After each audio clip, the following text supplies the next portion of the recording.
கர்த்தருடைய பரிசுத்த நாமத்திற்கு மகிமை உண்டாவதாக. தேவன் அருளியப்ப மினிஸ்ட்ரி மூலமாக உங்களோடு தொடர்பு கொள்வதிலும் இந்த மகிழ்ச்சி அடைகிறோம். இன்றைக்கும் இந்த நாளிலும் தேவன் நமக்கு கொடுக்கிற வார்த்தை 118 சங்கீதம் 8 வசனம். மனுஷனை நம்புவதை பார்க்கிலும் கர்த்தர் பேரில் பற்றுதலா இருப்பதே நலம். ஹல்லேலூயா. கிறிஸ்துவுக்குள் பிரியமானவர்களே, கர்த்தருடைய வார்த்தை சொல்லுகிறது, மனுஷனை நம்புவதை பார்க்கிலும் கர்த்தர் பேரில் பற்றுதலா இருப்பதே நலம் என்று. ஆம் பிரியமானவர்களே, நாம் கர்த்தர் மீது பற்றுதலா இருக்க வேண்டும். இயேசு கிறிஸ்து மீது விருப்பத்தோடு வாஞ்சியோடு இருக்க வேண்டும். மனுஷனை நம்பினோம் என்றால் நம்முடைய வாழ்க்கையிலே ஏமாற்றப்பட்ட ஒரு நிலைமையிலே இருப்போம். ஒவ்வொரு நாளும் நம்முடைய வாழ்க்கையிலே நாம் யாரை நம்பி வாழ்கிறோம்? நம்முடைய நம்பிக்கை எதுவாக இருக்கிறது? இயேசு கிறிஸ்துவை நம்பி வாழ்கிறோமா, அல்லது பணத்தை நம்பி வாழ்கிறோமா, ஐஸ்வர்யத்தை நம்பி வாழ்கிறோமா? நம்மை நாமே ஆராய்ந்து பார்ப்போம். மனுஷனை நம்புவதை பார்க்கிலும் கர்த்தர் பேரில் பற்றுதலா இருப்பதே நலம். ஆம் பிரியமானவர்களே, நம் கர்த்தர் மீது விருப்பமாய் இருக்கும்போது, அவரை சார்ந்து வாழும்போது நம்முடைய வாழ்க்கையில எல்லாம் நலமாய் முடியும், நன்மையாய் முடியும், ஆசீர்வாதமாய் முடியும். ஹல்லேலூயா. ஆனால் மனிதனை நம்பும் போது நம்முடைய வாழ்க்கையில் உள்ள ஆசீர்வாதங்கள் அழிந்து போகும், எல்லாம் நஷ்டமாகும், இழந்து போவோம். நன்மைகளையும் ஆசீர்வாதங்களையும் இழந்து தேவனுக்கு பிரியமில்லாத ஒரு வாழ்க்கையை வாழ்ந்து கொண்டு இருப்போம். கர்த்தருடைய பிள்ளைகள் ஒருபோதும் மனிதனை நம்பாதபடிக்கு கர்த்தர் மீது பற்றுதலோடு விருப்பத்தோடு வாஞ்சியோடு இருப்போம். ஹல்லேலூயா. கர்த்தருடைய வார்த்தைகளை பற்றி பிடித்துக் கொள்வோம். அவரே நம்மை நடத்துகிறவர், அவரே நம்மை பாதுகாக்கிறவர், ஒவ்வொரு நாளும் நம்மை போஷிக்கிறவர். ஆம் பிரியமானவர்களே, நம்முடைய வாழ்க்கையிலே மாயையான மனிதனை நம்பி, மனிதன் பேசுகிற வீணான வார்த்தைகளை நம்பி, மனிதன் பேசுகிற பொய்யான வார்த்தைகளை நம்பி நாம் ஏமாந்து போகாதபடிக்கு கர்த்தருடைய பிள்ளைகள் எச்சரிக்கையோடு வாழ்வோம். ஹல்லேலூயா. வேதத்தில் நாம் வாசிக்கிறோம், 32 சங்கீதம் 10 வசனத்திலே, துன்மார்க்கனுக்கு அநேக வேதனைகள் உண்டு, கர்த்தரை நம்பி இருக்கிறவனையோ கிருபை சூழ்ந்து கொள்ளும் என்று வசனம் சொல்கிறது. ஆம் பிரியமானவர்களே, நம் கர்த்தரை நம்பி வாழும்போது கர்த்தருடைய கிருபை நம்மை சூழ்ந்து கொள்ளும், நம்மை பாதுகாக்கும். எந்த சத்ருவின் கிரியைகளோ பொல்லாப்புகளோ தீமைகளோ நம்மை தொட முடியாது. ஆம் பிரியமானவர்களே, நம் கர்த்தரை நம்பி இருக்கும் போது அவருடைய கிருபை நம்மை சூழ்ந்து கொள்ளும், பாதுகாக்கும். ஆனால் மனிதனை நம்பும் போது நம் கிருபையை இழந்து போகிறோம். வேதம் சொல்கிறது, பொய்யான மாயை பற்றிக்கொள்ளுகிறவர்கள் தங்களுக்கு வருகிற கிருபைகளை இழந்து போகிறார்கள் என்று. ஆம் பிரியமானவர்களே, மனுஷன் மாயைக்கு ஒப்பாயிருக்கிறான், அவனுடைய நாட்கள் கடந்து போகிற நிழலுக்கு சமானம் என்று வேதம் சொல்கிறது. ஆம் பிரியமானவர்களே, பொய்யான மனிதனை நம்பும் போது நம்முடைய வாழ்க்கையிலே கிருபைகளை இழந்து போகிறோம். ஆனால் நம் கர்த்தரை நம்பும் போது, இயேசு கிறிஸ்துவை நம்பி வாழும்போது அவர் நம்மை பாதுகாக்கிறார், அவருடைய கிருபையினாலே நம்மை சூழ்ந்து கொள்ளுகிறார். ஒவ்வொரு நாளும் நம்முடைய வாழ்க்கையிலே நம் கர்த்தரை மாத்திரமே நம்புவோம். ஹல்லேலூயா. ஒருபோதும் மாயையான பொய்யான காரியங்களுக்கு இடம் கொடுக்காதபடிக்கு, மனுஷன் பேசுகிற பொய்யான வார்த்தைகளை நம்பாதபடிக்கு கர்த்தருடைய பிள்ளைகள் கர்த்தரை நம்பி வாழ்வோம். கர்த்தர் நம்மை நடத்துகிறவராய் இருக்கிறார். ஹல்லேலூயா. வேதத்திலே நாம் வாசிக்கிறோம், 56 சங்கீதம் 3, 4, 5 ஆகிய வசனங்களிலே நான் பார்க்கும் பொழுது, நான் பயப்படுகிற நாளில் உம்மை நம்புவேன், தேவனை முன்னிட்டு அவருடைய வார்த்தையை புகழுவேன், தேவனை நம்பியிருக்கிறேன், நான் பயப்படேன். மாம்சமானவன் எனக்கு என்ன செய்வான்? நித்தமும் என் வார்த்தைகளை புரட்டுகிறார்கள், எனக்கு தீங்கு செய்வதே அவர்கள் முழு எண்ணமாய் இருக்கிறது என்று சங்கீதக்காரன் எழுதியிருக்கிறதை நான் பார்க்கிறோம். நான் பயப்படுகிற நாளில் உம்மை நம்புவேன். ஆம் பிரியமானவர்களே, அநேக நேரங்களிலே சத்ருவால் வரும் பயம் நம்முடைய வாழ்க்கையில வரும்போது நாம் கர்த்தரை அதிகமாய் நம்புவோம், அவரை அதிகமாய் தேடுவோம். கர்த்தர் நம்மை அந்த பயத்திலிருந்து விடுதலை ஆக்குவார். தேவனை முன்னிட்டு அவருடைய வார்த்தையை புகழுவேன், தேவனை நம்பியிருக்கிறேன், நான் பயப்படேன், மாம்சமானவன் எனக்கு என்ன செய்வான் என்று இங்கே நான் வாசிக்கிறோம். ஆம் பிரியமானவர்களே, மாம்சமானவன் மனிதன் நம்முடைய வாழ்க்கையிலே என்ன செய்ய முடியும்? அவர்கள் நமக்கு விரோதமாய் தீங்குதான் செய்வார்கள். தீங்கு செய்வதே அவர்கள் முழு எண்ணமாய் இருக்கிறது என்று இங்கு பார்க்கிறோம். ஆம் பிரியமானவர்களே, நம்முடைய வாழ்க்கையிலே நமக்கு விரோதமாய் சத்ருவானவன் பல தீமை செய்கிற மனிதர்களை எழுப்பிக் கொண்டே இருப்பான். ஒருபோதும் மனிதர்களை நம்பாதபடிக்கு நம்மை உருவாக்கிய தேவனை மாத்திரமே நம்புவோம். ஹல்லேலூயா. அவரே நம்பிக்கைக்குரியவர், அவரே மரண பரியந்த நம்மை நடத்துகிறவர். ஆம் பிரியமானவர்களே, ஒருபோதும் தீங்கு செய்கிற மனிதர்களை நம்பாதபடிக்கு நமக்கு நன்மை செய்கிற கர்த்தராகிய இயேசு கிறிஸ்துவை சார்ந்து கொள்வோம், அவரை பற்றி பிடித்துக் கொள்வோம். அவர் நம்மை நடத்துவார். பயத்திலிருந்து நமக்கு விடுதலை கொடுப்பார். ஒவ்வொரு நாளும் கர்த்தரையே நாடி தேடி ஓடுவோம். அவர் நம்மை ஆசீர்வதிப்பார். ஹல்லேலூயா. வேதத்தில் நாம் வாசிக்கிறோம் 37ஆம் சங்கீதம் 3, 4, 5 ஆகிய வசனங்களை நாம் வாசிக்கும் பொழுது, கர்த்தரை நம்பி நன்மை செய், தேசத்தில் குடியிருந்து சத்தியத்தை மேய்ந்துகொள், கர்த்தரிடத்தில் மனமகிழ்ச்சியாயிரு, அவர் உன் இருதயத்தின் வேண்டுதல்களை உனக்கு அருள் செய்வார், உன் வழியை கர்த்தருக்கு ஒப்புவித்து அவர் மேல் நம்பிக்கையாயிரு, அவரே காரியத்தை வாய்க்க பண்ணுவார் என்று கர்த்தருடைய வார்த்தை தெளிவாக கூறுகிறது. ஆம் பிரியமானவர்களே, கர்த்தரை நம்பி நன்மை செய். நம்முடைய வாழ்க்கையிலே நாம் கர்த்தரை நம்பி வாழும்போது நம் நன்மை செய்வோம். ஹல்லேலூயா. நம்முடைய வாழ்க்கையிலே நாம் யாரை நம்பி வாழ்கிறோம்? கர்த்தரை நம்பி நன்மை செய்கிறோமா, அல்லது தீய மனிதர்களோடு சேர்ந்து தீமையான காரியங்களை செய்கிறோமா? நம்மை நாமே ஆராய்ந்து பார்ப்போம். கர்த்தரிடத்திலே மனமகிழ்ச்சியாயிரு, அவர் உன் இருதயத்தின் வேண்டுதல்களை உனக்கு அருள் செய்வார். ஆம் பிரியமானவர்களே, நாம் கர்த்தரிடத்தில் மன மகிழ்ச்சியோடு இருக்கும்போது, சந்தோஷமா இருக்கும்போது, நம்முடைய இருதயத்தின் விருப்பங்களை வேண்டுதல்களை அவர் நமக்கு கொடுக்கிறவராய் இருக்கிறார். ஹல்லேலூயா. நம்முடைய வாழ்க்கையிலே ஒவ்வொரு நாளும் மனமகிழ்ச்சியோடு இருப்போம். நம்முடைய இருதயத்தின் வேண்டுதல்களை கர்த்தர் நிறைவேற்றி கொடுப்பார். ஹல்லேலூயா. உன் வழியை கர்த்தருக்கு ஒப்புவித்து அவர் மேல் நம்பிக்கையாயிரு, அவரே காரியத்தை வாய்க்க பண்ணுவார். ஹல்லேலூயா. ஆம் பிரியமானவர்களே, உன் வழியை கர்த்தருக்கு ஒப்புவித்து அவர் மீது நம்பிக்கையாயிரு, அவரே காரியத்தை வாய்க்க பண்ணுவார். நாம் செய்கிற காரியங்கள் வாய்க்க வேண்டுமா? நம் கர்த்தரை நம்ப வேண்டும். நம்முடைய வழிகளை கர்த்தரிடத்தில் அர்ப்பணிக்க வேண்டும். நாம் ஒவ்வொரு நாளும் செய்கிற காரியங்கள், ஒவ்வொரு நாளும் என்னென்ன காரியங்கள் செய்கிறோமோ எல்லாவற்றையும் தேவ சமூகத்தில் அர்ப்பணிக்க வேண்டும். அவர் பார்த்து கொள்வார்.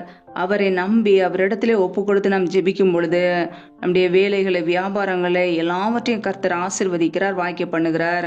கர்த்தருடைய பிள்ளைகள் ஒவ்வொரு நாளும் நாம் செல்கிற வழியை கர்த்தரிடத்துல ஒப்பு கொடுப்போம். நாம் செய்கிற காரியங்களை அவர் மீது நம்பிக்கையோடு அவரிடத்தில் அர்ப்பணிப்போம்.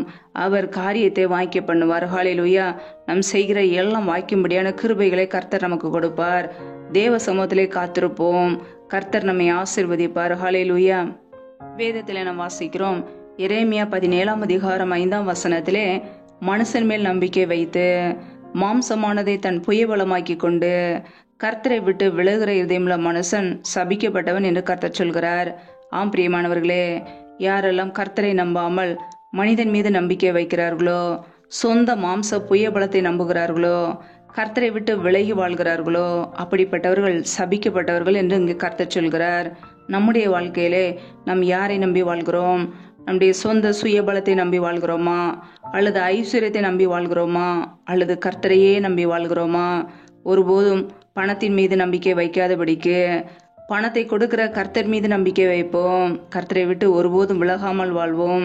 கர்த்தரை விட்டு விலகும் போது நம்முடைய வாழ்க்கையிலே ஆசீர்வாதங்கள் எல்லாம் அழிந்து போகும். பிரியமானவர்களே, நாம் மனிதனை நம்பும் போது நம்முடைய வாழ்க்கை வனாந்தர வாழ்க்கை, வறட்சியான ஒரு வாழ்க்கை, நன்மை வருகிறதை பார்க்க முடியாத ஒரு வாழ்க்கை இருக்கும். நம் கர்த்தரை நம்பி வாழும்போது, கர்த்தரையே நம்முடைய நம்பிக்கையாக கொண்டு வாழும்போது நம்முடைய குடும்பம் ஆசீர்வதிக்கப்படும். நம் தண்ணீர் அண்டையிலே நாட்டப்பட்ட ஒரு மரத்தை போல, எப்பொழுதுமே கனி கொடுக்கிற ஒரு மரத்தை போல, இலை உதிராதிருக்கிற மரத்தை போல பசுமையான வாழ்க்கையோடு வாழ்வோம். ஹல்லேலூயா. வேத வசனம் இப்படியாக கூறுகிறது. நீதிமொழிகள் 16ஆம் அதிகாரம் 20ஆம் வசனத்திலே, கர்த்தரை நம்புகிறவன் பாக்கியவான் என்று. ஆம் பிரியமானவர்களே, நம் கர்த்தரை நம்பும் போது நம்முடைய வாழ்க்கை ஆசீர்வதிக்கப்பட்ட ஒரு வாழ்க்கையாக தான் இருக்கும். ஹல்லேலூயா. கர்த்தரை நம்புகிறவனோ செழிப்பான் என்று வேதம் சொல்கிறது. நாம் செழித்து ஓங்க, நம்முடைய வாழ்க்கையிலே வளமுள்ள ஒரு வாழ்க்கை வாழ கர்த்தர் நம்மை ஆசீர்வதிக்க அவரையே நம்பி வாழ்வோம். கர்த்தர் நம்மை செழித்து ஓங்க செய்வார். கனி கொடுக்கிற ஒரு மரமாக நாம் வாழ முடியும். ஹல்லேலூயா. வேதத்திலே நாம் வாசிக்கிறோம், ஏசாயா 2ஆம் அதிகாரம் 22ஆம் வசனத்திலே, நாசியிலே சுவாசமுள்ள மனுஷனை நம்புவதை விட்டுவிடுங்கள், எண்ணப்படுவதற்கு அவன் எம்மாத்திரம் என்று வசனம் சொல்கிறது. ஆம் பிரியமானவர்களே, ஒருவேளை மனிதனை நம்பி இதுவரைக்கும் நீங்கள் வாழ்ந்திருக்கலாம். நாசியிலே சுவாசமுள்ள மனுஷனை நம்புவதை இதோடு விட்டுவிடுங்கள். நம்முடைய வாழ்க்கையிலே கர்த்தரை மாத்திரம் நம்புவோம். அவர் மீது பற்றுதலாய் இருப்போம். அவரையே சார்ந்து வாழ்வோம். கர்த்தர் நம்முடைய குடும்பத்தை ஆசீர்வதித்து பிறகு பண்ணுவார். ஹல்லேலூயா. வேதத்திலே நாம் வாசிக்கிறோம், 125ஆம் சங்கீதம் 1ஆம் வசனத்திலே, கர்த்தரை நம்புகிறவர்கள் என்றென்றைக்கும் அசையாமல் நிலைத்திருக்கும் சீயோன் பர்வதத்தை போல் இருப்பார்கள் என்று வசனம் சொல்கிறது. ஆம் பிரியமானவர்களே, நாம் கர்த்தரையே நம்பி வாழும்போது நம்முடைய வாழ்க்கை என்றென்றைக்கும் அசையாமல் நிலைத்திருக்கிற சீயோன் பர்வதத்தை போல இருக்குமாம். ஆம் பிரியமானவர்களே, நாம் இயேசு கிறிஸ்துவுக்குள்ளே நிலைத்திருக்கும் போது நம்முடைய வாழ்க்கையை யாராலும் அசைக்க முடியாது. அசையாமல் நிலைத்திருக்கும் பர்வதத்தை போல நாம் இருப்போம். ஆம் பிரியமானவர்களே, கர்த்தரை நம்பி வாழும்போது இப்படிப்பட்ட நன்மையை கர்த்தர் நமக்கு தருவார். ஹல்லேலூயா. வேதத்திலே நாம் பார்க்கிறோம், 115ஆம் சங்கீதம் 9ஆம் வசனத்திலே, இஸ்ரவேலே கர்த்தரை நம்பு, அவரே அவர்களுக்கு துணையும் அவர்களுக்கு கேடகமுமாய் இருக்கிறார் என்று வசனம் சொல்கிறது. ஆம் பிரியமானவர்களே, நம் கர்த்தரை நம்பி வாழும்போது கர்த்தரே நமக்கு துணையாக இருக்கிறார், அவரே நமக்கு கேடகமாய் இருக்கிறார், அவரே நமக்கு பாதுகாப்பாக இருக்கிறார். ஆம் பிரியமானவர்களே, நாம் இன்றைக்கு யாரை நம்பி வாழ்கிறோம்? மனிதர்கள் ஒருபோது நமக்கு பாதுகாப்பாக இருக்க முடியாது. கர்த்தர் மாத்திரமே நமக்கு பாதுகாப்பு. ஹல்லேலூயா. கர்த்தரை நம்பும் பொழுது அவர் நமக்கு துணையாக இருக்கிறார். ஒருவேளை மனிதர்கள் நமக்கு துணையாக இருப்பேன் என்று வாக்கு கொடுத்திருப்பார்கள். கடைசி வரை உன்னோடு இருப்பேன் என்று வாக்கு கொடுத்தவர்கள் வாக்கை தவறி அதை விட்டு விலகி நம்மை கைவிட்டு விட்டு போய்விடுவார்கள். ஆனால் கர்த்தரோ முடிவு பரியந்தம் நமக்கு துணையாக இருப்பார். தகப்பன் கைவிட்டாலும், தாய் கைவிட்டாலும், உற்றார் உறவினர் கைவிட்டாலும் கர்த்தர் நமக்கு துணையாக இருப்பார். மரண பரியந்த நம்மை நடத்துவார். ஹல்லேலூயா. ஒருபோதும் மனிதர்களை நம்பாதபடிக்கு கர்த்தரையே சார்ந்து கொள்வோம். அவரே நமக்கு துணையா இருப்பார், நமக்கு பாதுகாப்பா இருப்பார். நம்முடைய குடும்பத்துக்கு அவரே பாதுகாப்பு. ஹல்லேலூயா. எந்த சத்ருவின் கிரியைகளோ, எந்த பொல்லாப்புகளோ, எந்த தீமைகளோ, எந்த வாதைகளோ நம்முடைய குடும்பத்தை தொட முடியாது. கர்த்தர் நம்முடைய குடும்பத்துக்கு தலைவராக இருந்து நம்மை பாதுகாக்கிறார். ஹல்லேலூயா. அவரை நம்பி வாழ்வோம். ஒருபோதும் நாசியிலே சுவாசமுள்ள மனிதனை நம்பாதபடிக்கு, மனிதர்களுடைய வார்த்தைக்கு கீழ்ப்படியாதபடிக்கு தேவ சத்தத்துக்கு செவி கொடுப்போம். கர்த்தருடைய பிள்ளைகளாய் வாழ்வோம். கர்த்தர் கொடுக்கிற உன்னதமான கிருபைகளையும் ஆசீர்வாதங்களையும் பெற்றுக்கொள்வோம். ஹல்லேலூயா. கர்த்தர் தாமே இந்த வார்த்தைகளின்படி உங்களை ஆசீர்வதிப்பாராக. ஆமென். நம்மை நாமே அவருடைய சமூகத்திலே தாழ்த்தி அர்ப்பணித்து ஜெபிப்போம். ஜெபம். எங்களை அதிகமாய் நேசிக்கிற எங்கள் அன்பின் பரலோக தகப்பனே, எம்மை துதிக்கிறோம், ஸ்தோத்திரிக்கிறோம் அப்பா. இந்த நாளிலும் கூட நம்முடைய வார்த்தைகளோடு எங்களோடு பேசினீரே, அதற்காக ஸ்தோத்திரம். ஒவ்வொரு நாளும் கண்ணின்மணி போல எங்களை பாதுகாத்து கிருபையோடு ஜீவனோடு வைத்திருக்கிறீரே, நன்றி அப்பா. எங்களுடைய தேவைகளை சந்திக்கிறீரே, நன்றி. ஒவ்வொரு நாளும் உண்ணவும் உடுக்கவும் தங்குவதற்கு இடம் கொடுத்து எங்களை பாதுகாக்கிறீரே, நன்றி அப்பா. இப்பொழுது இணைந்திருக்கிற ஒவ்வொரு குடும்பங்களையும் உடைய கரங்களிலே அர்ப்பணிக்கிறோம். என் தேவன் தாமே பிள்ளைகளை ஆசீர்வதிப்பீராக. பிள்ளைகளுடைய குறைகள், குற்றங்கள், பாவங்கள் எல்லாவற்றையும் மன்னித்து உடைய பரிசுத்த இரத்தத்தினால் கழுவி சுத்திகரிப்பீராக. உடைய நன்மையினால் நிரப்புவீராக. எந்தெந்த குடும்பங்களில் எல்லாம் என்னென்ன காரியங்களுக்காக ஜெபிக்கிறார்களோ, என் தேவன் எல்லா ஜெப விண்ணப்பங்களுக்கும் பதில் கொடுங்கப்பா. ஆசீர்வதிங்க. இந்த இரவு நேரத்தில் இன்பமான நித்திரையை கொடுங்கப்பா. சத்துரு கொண்டு வருகிற போராட்டங்கள், பிரச்சனைகள், தீமைகள், மரண பயங்கள், இருளின் அதிகாரங்கள், ஆபத்துகள், நாசம், மோசங்கள், தீமைகள், விக்னங்கள் எல்லாவற்றிற்கும் விலகி பிள்ளைகளை பாதுகாத்து கொள்ளுங்க. எந்தெந்த குடும்பங்களில் எல்லாம் கணவன் மனைவிக்கிடையே பிரிவினையோடு பிரச்சனையோடு வாழ்கிறார்களோ, என் தேவன் அந்த குடும்பத்திலே சமாதானத்தை கொடுங்கப்பா. சிலுவையில் சிந்திய இரத்தத்தினாலே எங்களுக்கு சமாதானத்தை உண்டாக்கியவர். ஒவ்வொரு குடும்பத்திலும் தெய்வீக சமாதானம் ஆளுகை செய்யட்டும். எந்தெந்த குடும்பங்களிலெல்லாம் என்னென்ன வேலைகள், வியாபாரங்கள் செய்கிறார்களோ எல்லாவற்றையும் ஆசீர்வதிங்க. கையின் பிரயாசங்களை வர்த்திக்க பண்ணுங்க. கையின் பிரயாசங்கள் தேவையில்லா செலவுக்கோ, வீண் செலவுக்கோ, மருத்துவ செலவுக்கோ, வட்டிக்கும் சொல்லி போகாதபடிக்கு என் தேவன் பிள்ளைகளை ஆசீர்வதிங்க. அப்படி நன்மையினால் நிரப்புங்க. எந்தெந்த குடும்பங்களில் எல்லாம் பலவீனத்தோடு, சோர்வோடு, வியாதியோடு கஷ்டப்படுகிறார்களோ, என் தேவன் நல்ல சுகத்தையும் பலத்தையும் ஆரோக்கியத்தையும் கட்டளையிடுவீராக. பலவீனத்திலும் பலன் பரிபூரணமாய் விளங்கட்டும். ஆசீர்வதிங்க. நன்மையினால் நிரப்புங்கப்பா. எந்தெந்த குடும்பங்களிலெல்லாம் வேலைக்காக ஜெபிக்கிறார்களோ, பிள்ளைகள் படிப்புக்கேற்ற நல்ல வேலைகளை ஏற்படுத்தி கொடுங்கப்பா. வேலை காரியங்களில் உள்ள தடைகளை நீக்கி ஆசீர்வதிங்கப்பா. இயேசு கிறிஸ்துவின் வல்லமையுள்ள நாமத்தினாலே தடைகள் முற்றிலுமாக நீக்கப்பட்டு போவதாக. ரீபா கபா ரஷாக்கா ரெதினிமர ஷதரபலா தடைகள் விலகுவதாக இயேசு கிறிஸ்துவின் நாமத்தினாலே. ரியாக்கபோர சந்த ரதன கதரபா ரேபே லேபே ரெதினிமர ஷதரபலா. என் தேவன் ஆசீர்வதிங்க. நம்முடைய கரங்களில் அர்ப்பணிக்கிறோம். எந்தெந்த குடும்பங்களிலெல்லாம் திருமணமாகி நீண்ட நாட்களாக குழந்தை இல்லாமல் குழந்தைக்காக காத்திருக்கிறார்களோ, என் தேவன் அந்த குடும்பங்களை ஆசீர்வதிப்பீராக. பிள்ளைகள் கர்த்தரால் வரும் சுதந்திரம், கற்பத்தின் கனி அவரால் கிடைக்கும் பலன் என்று வேதத்திலே நாங்கள் வாசிக்கிறோம். என் தேவன் பிள்ளைகளை ஆசீர்வதிங்கப்பா. அண்ணாளுடைய ஜெபத்தை கேட்டு ஆசீர்வதித்தது போல பிள்ளைகளையும் ஆசீர்வதிங்க. மற்றவர்களுக்கு முன்பாக வெட்கப்பட்டு போகாதபடிக்கு தலைநிமரை செய்யுங்க. நம்முடைய கரங்களில் அர்ப்பணிக்கிறோம். எந்தெந்த குடும்பங்களிலெல்லாம் கடன் பிரச்சனையிலே உபத்திரவத்தோடு கண்ணீரோடு ஏன் வாழ வேண்டும் என்று யோசிக்கிறார்களோ என் தேவன் அந்த குடும்பத்தை ஆசீர்வதிங்கப்பா. கடன் பிரச்சனையிலிருந்து விடுதலை கொடுங்க. பிள்ளைகளை கடன் கொடுக்கிறவர்களாய் மாற்றுங்கப்பா. தரித்திர நிலைமைகள் வறுமைகள் எல்லாம் இயேசு கிறிஸ்துவின் நாமத்தினால் மாறி போகட்டும். கர்த்தரின் ஆசீர்வாதமே ஐஸ்வர்யத்தை தரும் என்ற வசனத்தின்படியே பிள்ளைகளை ஆசீர்வதிங்க. அப்படி ஐஸ்வர்யத்தினால் நிரப்புங்கப்பா. ஜீவனுள்ள நாட்களெல்லாம் நன்மையும் கிருபையும் பிள்ளைகளை தொடரட்டும். அப்படி நன்மையினால் நிரப்புங்க. இரவு நேரத்தில் இன்பமான நித்திரையை கொடுங்க. அதிகாலையில் எழுந்து தேவ சமுத்திரை காத்திருக்க கிருபதாங்க. உம்முடைய கரங்களிலே தாழ்த்துகிறோம். நீர் எங்களுக்கு அடைக்கலம், நீர் எங்களுக்கு பாதுகாப்பு. நாங்கள் நம்பி இருக்கிறவர் நீர் ஒருவர் மாத்திரமே. உம்முடைய சமூகத்திலே தாழ்த்தி ஒப்பு கொடுத்து ஜெபிக்கிறோம். எல்லா துதி கன மகிமை இல்லாமல் ஒருவருக்கே செலுத்துகிறோம். இயேசு கிறிஸ்துவின் மூலம் ஜெபிக்கிறோம் ஜீவனுள்ள நல்ல பிதாவே, ஆமேன். கர்த்தர் தாமே உங்களையும் உங்கள் குடும்பங்களையும் ஆசீர்வதிப்பாராக. ஆமேன். Thanks for watching.